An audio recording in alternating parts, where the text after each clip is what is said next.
Quando você acessar o novo, o velho vai tentar flertar com você. E aí, como é que você tá? Na graça? Pra quem não me conhece, eu me chamo Rian, sou pastor e eu quero compartilhar uma palavra com você. Muitas das vezes a gente ora e pede: Deus, me insira num tempo novo, numa nova atmosfera, num lugar novo, num trabalho novo, num ambiente diferente. A gente sempre busca novidade de vida. E não tem problema buscar novidade de vida, não tem problema a gente querer o novo. Só que todas as vezes que nós estamos diante do novo de Deus, nós também precisamos estar alerta para algumas coisas. E uma delas é a rigidez do velho e o comodismo que o velho nos oferece. Eu quero ler um texto com você, que está lá em Mateus 9. É um texto que vai também estar em Marcos, em Lucas, Mateus 9, a partir do verso 14, que é uma conversa entre os discípulos de João Batista com os discípulos de Jesus. E o texto vai dizer o seguinte: Então, os discípulos de João Batista chegaram perto de Jesus e perguntaram: Por que é que nós e os fariseus jejuamos muitas vezes, mas os discípulos do Senhor não jejuam? Jesus respondeu: Vocês acham que os convidados de um casamento podem estar tristes enquanto o noivo está com eles? Claro que não. Mas chegará o tempo em que o noivo será tirado do meio deles. Então sim, eles vão jejuar. Ninguém usa um retalho de pano novo para remendar uma roupa velha, pois o remendo novo encolhe, rasga a roupa velha, aumentando o buraco. Ninguém põe vinho novo em odres velhos. Se alguém fizer isso, os odres rebentam, o vinho se perde e os odres ficam estragados. Pelo contrário, o vinho novo é posto em odres novos e assim não se perdem nem os odres, nem o vinho. Quando eu falo pra você que o velho sempre vai tentar flertar com você diante de uma novidade, diante de um propósito, de uma atmosfera, de um tempo novo que Deus está te inserindo, é porque o velho, o odre velho é a representação de uma vida rígida, confortável, acomodada. E o odre novo é a possibilidade de você viver coisas novas. É a estrutura que você precisa ter. Qual que é a diferença de um odre velho para um odre novo? O odre velho, ele já foi expandido por conta do vinho novo. O vinho novo, conforme ele está dentro de um recipiente, ele vai dilatando e ele vai expandindo. E o odre, ele vai se deformando conforme o vinho vai se expandindo. Ou seja, vai chegar um momento que o odre velho ele está no seu limite de mobilidade. Ele já não consegue mais expandir. E se você inserir um odre novo, essa expansão vai continuar a ponto de romper o seu odre. Odre, para quem não sabe, era um recipiente em que, na época de Jesus, naquele tempo, as pessoas colocavam vinho, colocavam água. Então, o odre tinha a função de ser um reservatório. Agora, preste atenção.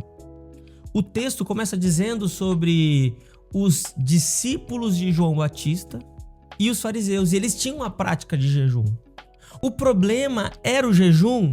Não, o problema não era o jejum.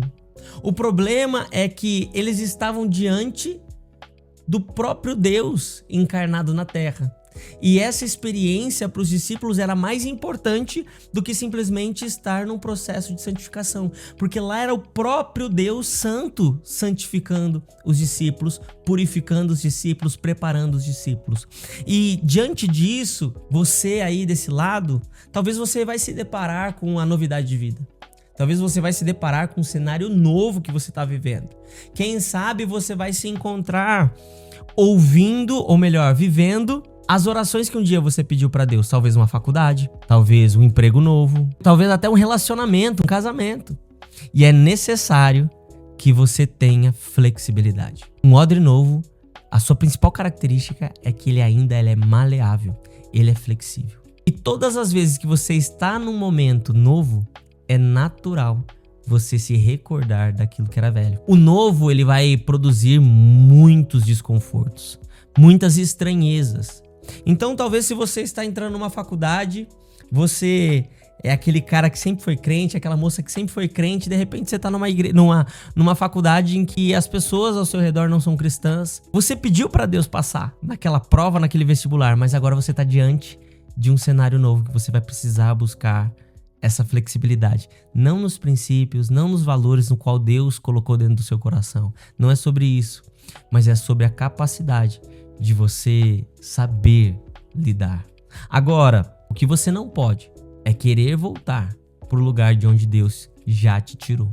Todas as vezes que nós tentamos mudar as rotas, a rota que Deus nos colocou, isso nos gera prejuízo e nos gera atraso. Então, a primeira coisa que eu quero dizer para você é: seja uma pessoa que obedece de forma rápida.